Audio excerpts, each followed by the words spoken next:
Em Toma, o que à primeira vista parece ser apenas o retrato intimista de um indivíduo deslocado revela-se gradualmente como uma reflexão amarga e profundamente sensível sobre o incômodo que certas existências causam quando se recusam a seguir o ritmo imposto pelo mundo, e talvez seja exatamente por isso que o filme provoque reações tão divergentes. Pois ele não busca agradar nem seduzir o espectador com soluções fáceis, mas o convida a habitar um espaço de desconforto prolongado onde o silêncio pesa tanto quanto as palavras não ditas, e desde os primeiros minutos fica claro que o protagonista não é construído para ser simpático no sentido tradicional. Ele hesita, se contradiz, parece sempre fora de compasso, como alguém que entrou tarde demais em uma música que já estava tocando, e essa sensação de atraso permanente permeia toda a narrativa, fazendo de Toma um personagem que não se encaixa em lugar algum, nem mesmo dentro de si, e a direção trabalha essa inadequação com uma precisão quase cruel, utilizando enquadramentos que frequentemente isolam o protagonista mesmo quando ele está cercado por outras pessoas, criando a impressão de que existe uma parede invisível entre ele e o restante do mundo, um recurso visual simples, mas extremamente eficaz, que reforça a ideia de um isolamento que não é físico, mas emocional e simbólico.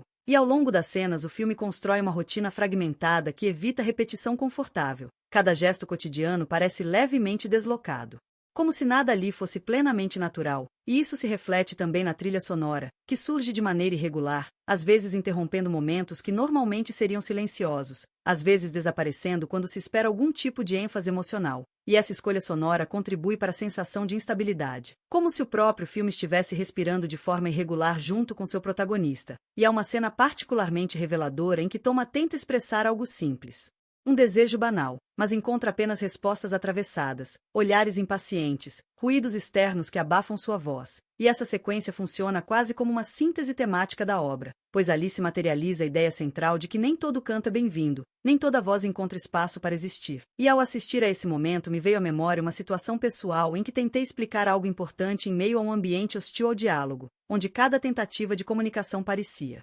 tornar tudo ainda mais confuso, e é nesse ponto que Toma transcende sua própria história para tocar em uma experiência universal, aquela sensação de falar e não ser ouvido, de existir e ainda assim parecer invisível, e o filme insiste nesse sentimento sem nunca transformá-lo em autopiedade explícita, recusando a tentação de transformar o protagonista em vítima idealizada. Pelo contrário, Toma muitas vezes contribui para o próprio isolamento, seja por incapacidade de adaptação, seja por uma recusa inconsciente em simplificar quem ele é para caber nas expectativas alheias, e essa ambiguidade moral é um dos aspectos mais interessantes do filme, pois impede leituras fáceis e maniqueístas, e ao compará-lo com outras produções que abordam a solidão contemporânea, fica evidente como Toma se distancia do sentimentalismo calculado. Não há aqui trilhas infladas para induzir lágrimas nem diálogos explicativos que traduzam sentimentos complexos em frases prontas. Tudo é sugerido, insinuado, deixado em suspensão, e essa aposta na inteligência do espectador é ao mesmo tempo arriscada e admirável, pois exige paciência e disposição para preencher as lacunas com a própria sensibilidade,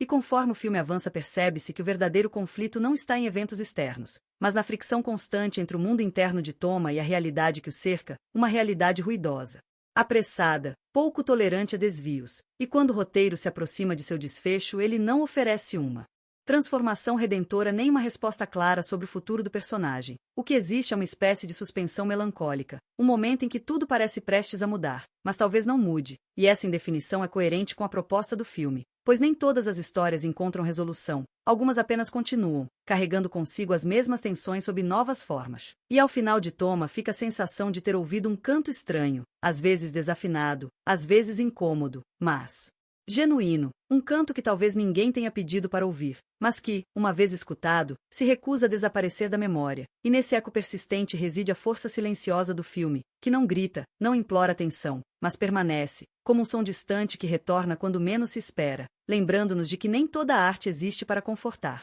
Algumas existem apenas para lembrar que o desconforto também faz parte da experiência humana.